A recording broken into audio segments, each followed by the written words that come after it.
Un vaste monde nous entoure, intrigant, complexe et incertain. Confrontant l'homme à ses choix, grâce à son instinct, il a su relever les défis de son temps. Un nouveau monde vous attend. Faites-en partie avec Active Trades.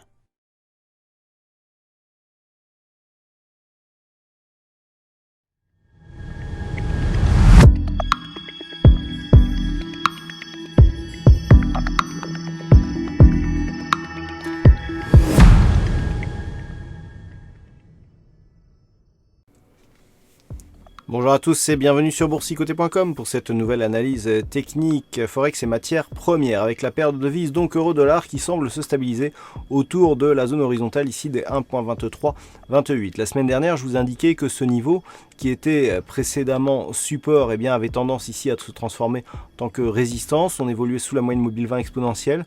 Aujourd'hui, on a invalidé cette configuration plutôt baissière en revenant ici au contact ici de la bande de Bollinger inférieure, mais en repassant de manière assez immédiate ici sous la moyenne mobile 20 exponentielle et donc en recroisant ici cette zone des 1.2328 à la baisse. Donc il s'agit effectivement d'une phase de neutralisation.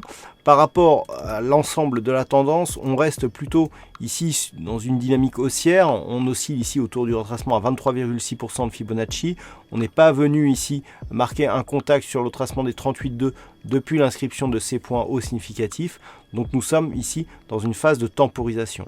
Et ce, tant que les cours ici évoluent autour du retracement à 23,6% de Fibonacci. Il faudrait en effet casser ici ce niveau des 1.22 pour valider une possible poursuite, voire une accélération du mouvement baissier, alors qu'une rupture haussière et pérenne ici des 1.2328 nous donnerait plutôt une perspective de retour sur la zone des 1.25.20.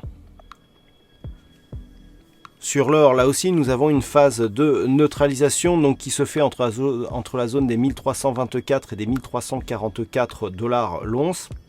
Après une dynamique ici plutôt baissière, les cours sont remontés ici, ont validé un contact avec la bande de Bollinger supérieure, toutefois sous la moyenne mobile 50 arithmétique, avant de revenir ici sur cette moyenne mobile.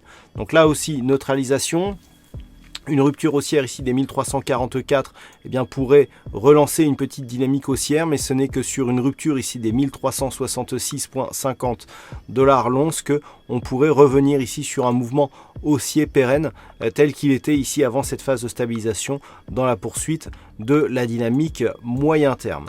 Du point de vue par contre d'un éventuel mouvement baissier, sur une rupture ici des 1324, on pourrait accélérer un retour sur cette zone ici des 1310 $ l'once. Une rupture de ce niveau là aussi pourrait accélérer le mouvement à la baisse.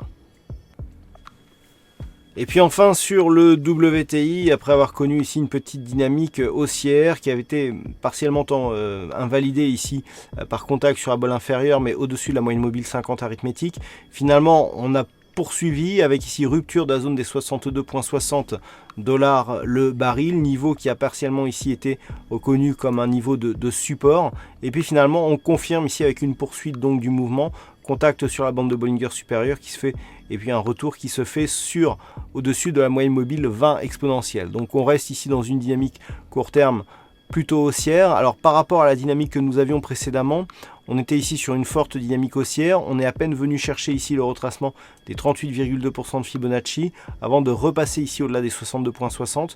Donc on reste dans une perspective plutôt de franchissement haussier. Une rupture effectivement des 66,50 $ le baril pourrait valider de nouveaux points hauts significatifs avec notamment comme objectif cette fameuse zone des 69,50 $ le baril. Voilà donc ce que l'on peut dire sur cette analyse technique Forex et matières premières. Passez une bonne soirée, de bons trades. On se retrouve dès demain pour d'autres analyses techniques, toujours sur le site boursicoté.com.